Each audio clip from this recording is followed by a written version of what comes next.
Merhaba arkadaşlar, kanalıma hoş geldiniz. Bugün şöyle bir bebe yünüm var, onunla harika bir model başlayacağız. İpim orta kalınlıkta. Şişlerim 3 numara. Modelimiz oldukça güzel, yapımı kolay, çıtı pıtı bir model. Dilerseniz yapım aşamalarına geçelim. Ben ilmeklerimi aldım, şöyle birkaç sıra haroşa lastik yaptım. Bu modelde ilmek sayısı 3 ve 3'ün katları. Şöyle bu şekilde ayarlayacağız. Modelimizi kuracağız. Model lastik istemiyor ama lastik üzerine de kurabilirsiniz. Modelin birinci sıra ön yüzündeyiz. Modelimiz 2 sıradan oluşmakta. Kenar ilmeğini örmeden aldım. Sıradaki ilmeğimi ters ördüm. Bir ters, 2 düz ilmek. Daha sonra ördüğüm düzlerimi sol şişime tekrar aktardım. Arka taraftan şöyle bir ilmek artırma yaptım. Daha sonra bu iki düzümü ikisini bir alarak tek ilmeğe düşürdüm. Kestim yani. Düz örerek. Bir ilmek ters, iki ilmek düz, iki ilmeğimi tekrar sol şişime aktardım. Bir ilmek artırma yaptım arka taraftan ipimi alarak. İki düz ilmeğimi de düz örerek kestim. Bir ters ilmek, iki düz ilmek. Düzlerimi tekrar sol şişime geçirdim. Arka taraftan bir ilmek artırma yaptım. Daha sonra bu iki düz ilmeğimi de düz örerek kesme işlemi yaptım burada. Tek ilmeğe düşürdüm. Bir ters ilmek, iki düz ilmek. Düzlerimi sol şişime tekrar geçirdim. Bir ilmek arka taraftan ipimi alarak artırma yaptım. Daha sonra sol şişimdeki iki düzümü de ikisini bir alarak tek ilmeğe düşürdüm. Kenarda bir ters ilmek, daha sonra kenar ilmeğimi düz olarak ördüm.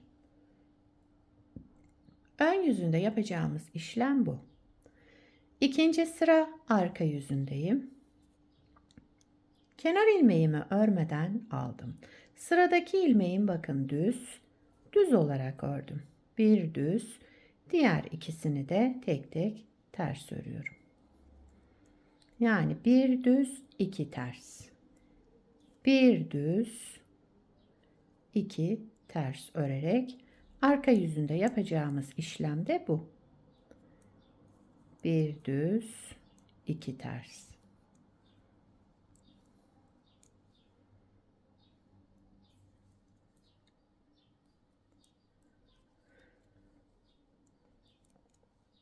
Evet. Bir düz ilmekle bir de kenar ilmeğimi düz olarak ördüm. Arka yüzünü tamamladık. Modeli bir kez kurmuş olduk. Şimdi tekrar kuralım. Modelin birinci sıra ön yüzündeyim. Kenar ilmeğimi örmeden aldım. Sıradaki ilmeğim ters. Kenar ilmeğinden sonra bir ters ilmek, iki düz ilmek. Düz ilmeklerimi tekrar sol şişime aktardım. İkisini arka taraftan, bakın ipim arka tarafta, bir ilmek artırma yaptım. Daha sonra sıradaki iki düzümü ikisini bir aldım. Düz ördüm. Tek ilmeğe çıkardım. Tek ilmek çıkardım. Burada kesme işlemi yaptık. Bir ters ilmek, iki düz ilmek. Düzlerimizi ipim arka tarafta kalacak şekilde sol şişime tekrar aktardım. Bir ilmek artırma yaptım. Sıradaki iki ilmeğimi, bu düzlerimi ikisini bir aldım, düz ördüm, tek ilmek çıkardım.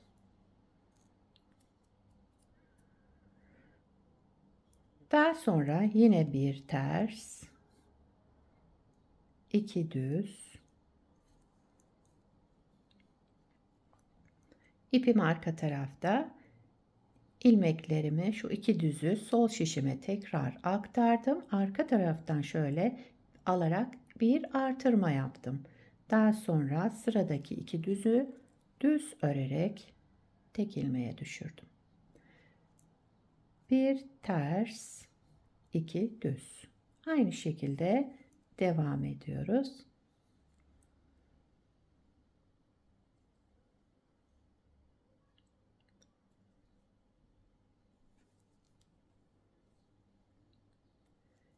Kenarda bir ters ilmek, kenar ilmeğimi de düz olarak ördüm.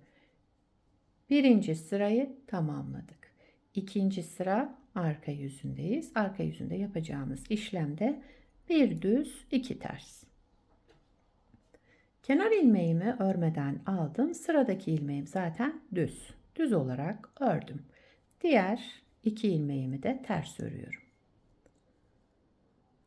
Bir düz, iki ters. Bir düz, iki ters örerek devam ediyorum.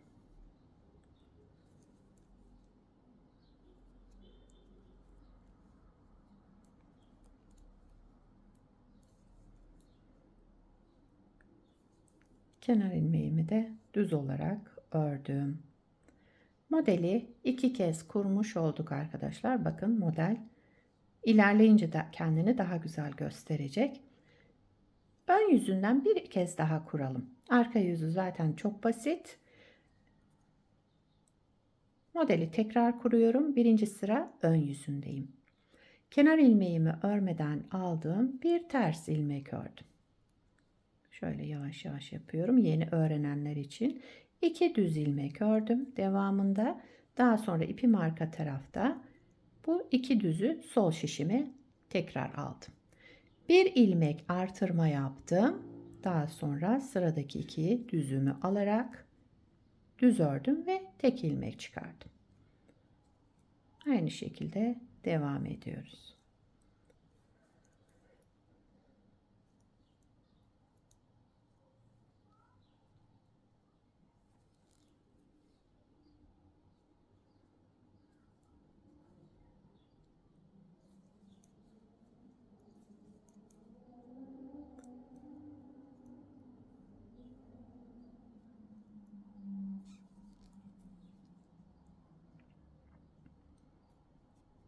Bir ters ilmek, terslerim zaten belli.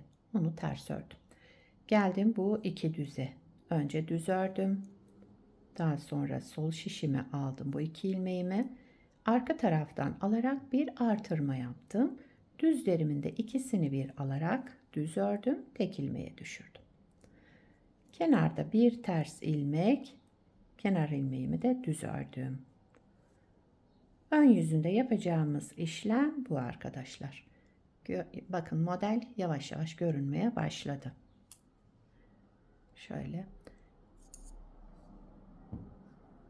Şöyle bir parça da daha önce hazırladım. Modelimizin ilerlemiş hali bu şekilde olacak. Bakın şöyle güzel, çıtı pıtı gösterişli bir model.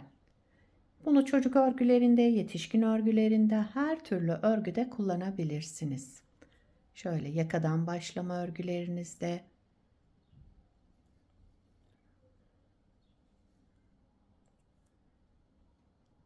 Sizler nelerde kullanacaksınız arkadaşlar bu modeli? Onları da yorumlarda belirtirseniz sevinirim.